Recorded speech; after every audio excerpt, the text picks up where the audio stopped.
In today's video, I'm going to teach you how to remove a background in Lightroom Mobile. We'll start right inside the Lightroom app on your phone or tablet. Open Lightroom, and if you see a sign-in screen, go ahead and log in so your edits are synced and the editing tools are fully available. Once you're in, head to your photo library and pick the image you want to work on.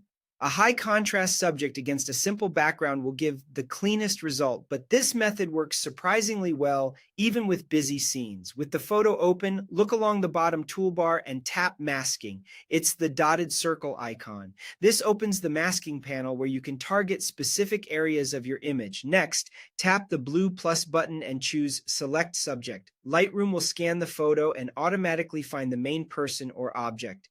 When it's finished, you'll see a colored overlay on the subject, typically red, showing what's selected. To isolate the background instead, tap the small mask thumbnail on the left side of the panel and choose Invert Mask. Now the overlay flips to the background, which means any edits you make will affect everything except your subject.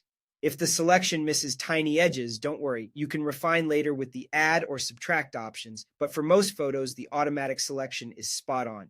Now let's remove the background visually. Still inside the masking controls, use the tonal sliders to push the background to pure white or deep black. For a white background, raise exposure and whites and ease up highlights until the overlaid area turns bright and even.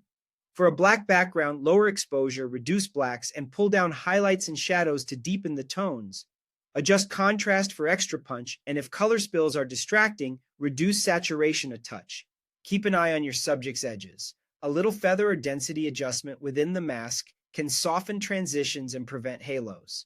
When you're happy with how clean the background looks, tap the check mark to save your edit. Lightroom saves non-destructively, so you can always come back to the mask and fine-tune. That's it. You've transformed your photo by removing the background right on your mobile device, quickly and confidently. Practice this on a few images with different lighting to get a feel for the sliders, and you'll build a consistent look in no time.